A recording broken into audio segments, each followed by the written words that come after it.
that doTERRA hand lotion cost? Let's continue on with lesson 11.6. Please have a piece of paper out.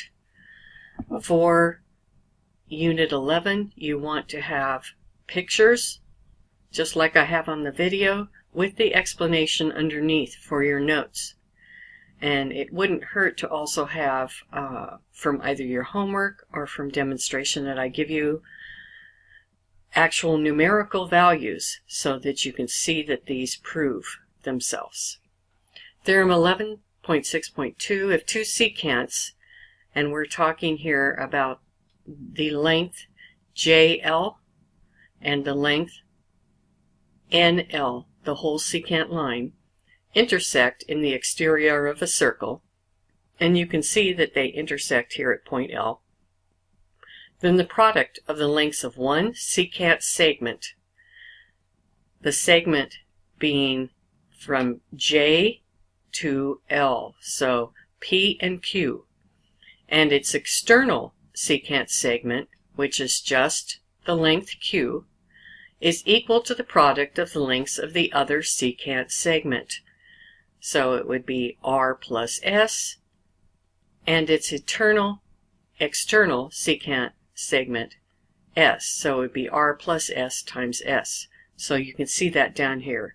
P plus Q times Q equals R plus S times S. Now, where did this come from? Well, where this comes from is a corollary from the theorem that we learned about tangent lines meeting in the exterior of the circle and being equal.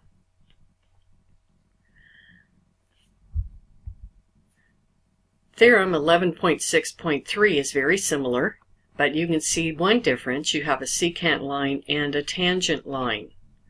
So if a secant, which is P plus Q, and a tangent, which the whole length is S, intersect, then the product of the lengths of the secant segment and its external secant segment, this is the same as the last theorem, so P plus Q times Q, is equal to the square of the length of the tangent segment.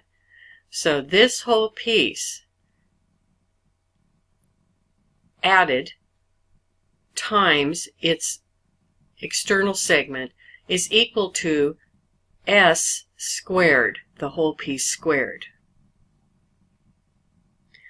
So the trick to these will be that you'll have your picture, and you should have written next to your picture secant and a tangent, or two secants, just like we did in Chapter 8, and have the formula right there. And if you have difficulty with the formula, then have values to show how to prove it out. You don't need to take the time to memorize. What you do need to take the time to do is have a sheet of notes with the related theorems on them. So let's take a look at example 2 in your book, and you might want to have your book open while you're looking at this also. Let's first look at our drawing. We have circle O, we have a tangent line Y, we have a secant line, and we have another secant line, which is X. We're actually going to use the two theorems, Theorem 11.6.2 and 11.6.3, to do this example. This is a difficult, long, drawn-out example, but it will give you the hardest that you would encounter during any homework. Find the value of each variable. So we're going to solve for X and Y. The first thing we're going to do is use Theorem 11.6.2, and we're going to deal with the two secants. And we are going to set these two secants equal to each other. So X times X plus 10. So this is the piece on the external piece from the circle, times the two pieces added together, equals, and then you'll do the same thing from the other secant. 6 times 6 plus 18. If we multiply across, we have x squared plus 10x equals 36 plus 108, which that total is 144.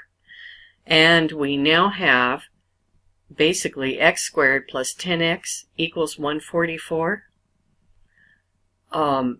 Right away, looking at this, I can see that this is a trinomial that will have to be either factored or, and this will have to come from Algebra 1 history for you, you can use the quadratic equation. So we're going to do a review here of the quadratic equation. We're going to set this to 0, and this is what it looks like. X squared plus 10x minus 144 equals 0. This is the format of this trinomial. It's a times x squared plus bx plus c equals 0. Now in this instance, let me point out that for a in our equation, a will be 1. There's no number in front of x squared. Bx will be 10x, and c will be negative 144. So here's the format for the quadratic equation. You need to have this in your notes. This is something that you did towards the end of your course in Algebra 1, and we merely replace the pieces of this equation with the pieces in this equation up here for the trinomial. So negative b would be this number from bx, which is 10. So negative 10 plus or minus the square root, and this is b squared, so it's 10 squared, minus 4. A, we just discussed, will be 1 because there is no value in front of x squared, so 4 times 1. And then c is negative 144. You use the sign from in front of the numerical value. So here we have it, and now it's being divided by 2 times a, which was 2 times 1. Here I've written out the equation, and from this point on you should be able to solve. So here's the equation again, and if we go ahead and combine, the first thing that we do is our PEMDAS. So we have a square root sign here. We also have parentheses. So you can begin with your parentheses. You have negative 4 times 1 is negative 4. Negative 4 times negative 144 is positive 576. We still have something left under our square root sign here. So that's 10 squared, which is 100. And if we go ahead and continue to process this, we have negative 10 plus or minus the square root of 676 divided by 2. So because we have this plus and minus, we have to do 2 equations. I'm going to mentally do this. You can write your equations out. That's fine. So we'll have negative 10, and I always start with my plus. You can start with your minus, doesn't matter. But negative 10 plus 26 would be 16 divided by 2, which will be 8. Now, negative 10 minus 26 would be negative 36 divided by 2, which would be negative 18. A length cannot be negative, so we will use the 8 for our equation. And we've solved that x equals 8, so now we need to solve what y equals. And y was not as complicated. We had values here for this secant. And what we're going to do is use the theorem 11.6.3 and do the secant is equal to the square of the y, or the square of the tangent. So y squared equals the external piece 6 times 6 plus 18. It just so happens that 6 times 6 plus 18 is 144. And if we take the square on both sides, y equals 12. So like I said, that was very drawn out. We will do a few in class when we get there. But I would like to see on your notes this problem written out. Even if you just rewrite it from the book, the way the book shows you, though I have more steps, it will give you an idea of the process and flow for this problem. So here's an example of how we're going to apply these theorems. We have homework problem number 14. It says use circle X to find each measure. So we want to find BE. So BE is this secant, the lower secant, and E is the intersection of the two secants. So BE we are going to find if AE equals 42. So AE is the whole length. CE is a piece of that length, and it's 12. And DE is a piece of the other secant, the external piece, which is 8. And so we're going back to our original theorem, 11.6.1, and we're going to multiply the 8 external piece times the whole length BE, and it will equal 42 times 12. So this whole length will equal this whole length, and if we solve, 42 times 12 is 508. We can divide both sides by 8, and BE will be 63. So that's fairly easy. Let's take a look at number 20. In this one it says find each measure, and we're actually looking for find the radius of circle O.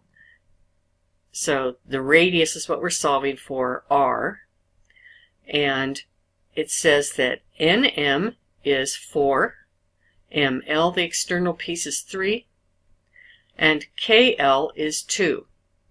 So what we need to solve for here is the diameter and divide it in 2 to get the radius. So up at the top here I put radius equals JK divided by 2.